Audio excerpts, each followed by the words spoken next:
आपको भी बन बन भटकना पड़ेगा। और आपने ये जो मेरा बंदर का मुंह बनाया है ना, इन बंदरों के पीछे घूमना पड़ेगा, इन बंदरों से सहायता लेनी पड़ेगी, आपकी पत्नी भी खो जाएगी।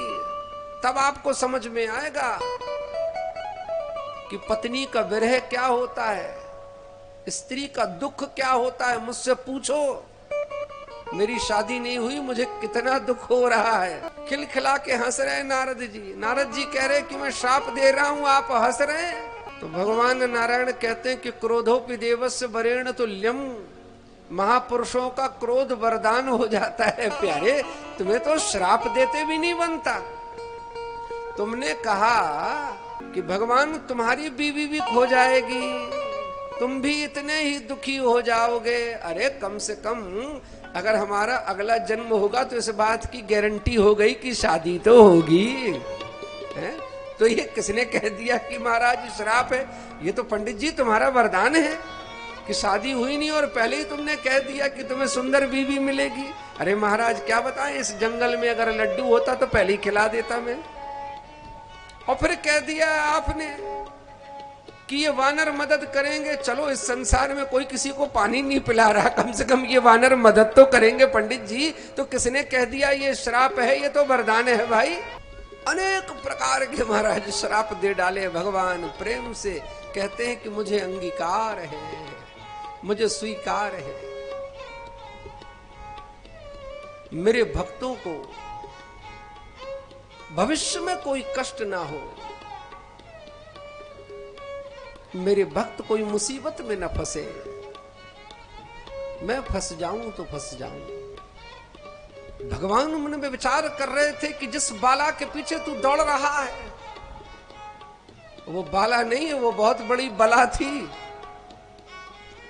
हाँ, और जो पागलपन की तरह तू सोच रहा है ना कि तेरे कंठ में माला डाल देती, अरे मूर्ख, वो बाला की नहीं, वो बला की माला डल जाती तेरे गले में। अच्छा खासा सुखी जीवन व्यतीत कर रहा बैठकर तू, भगवान का भजन कर रहा। रे मूर्ख, कहां फंस रहा था तू?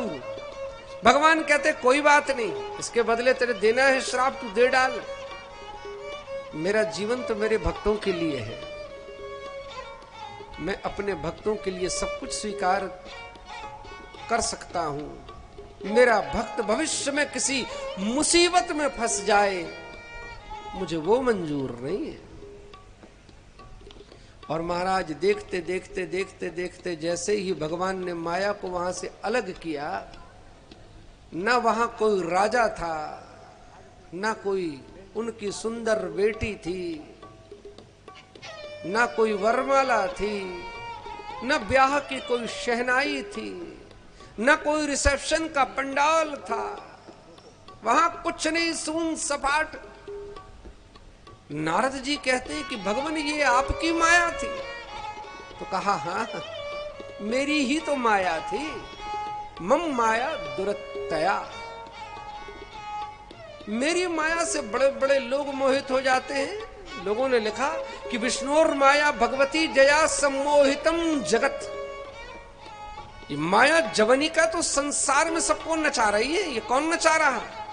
तो ये भगवान की माया नचा रही है। सबई नचावत राम गोसाई, बंध्यो कीर मरकट की नाई। मदारी जैसे भालू को नचाता है दिन भर, 10 रुपए कमाए तो उस मालिक के, और 1000 रुपए कमाए तो उस मालिक के। भालू जानता है कि 2 रोटी मुझे मिलना है, वो मिलेगी। ठीक उसी प्रकार के संसार में आए हुए संत जानते हैं कि जीवन में महाराज जीना है, चाहे कुछ भी कर लो, अपना अन्न जल जो हम लिखवा के लाए हैं वो तो मिलेगा ही। और जब वो मिलेगा ही तो महाराज एक्स्ट्रा एफर्ट्स लगाने की क्या जरूरत है? ये दंड फंद करने की क्या जरूरत है? ये जमाने का माया जाल बिछाने की क्या जरूरत है?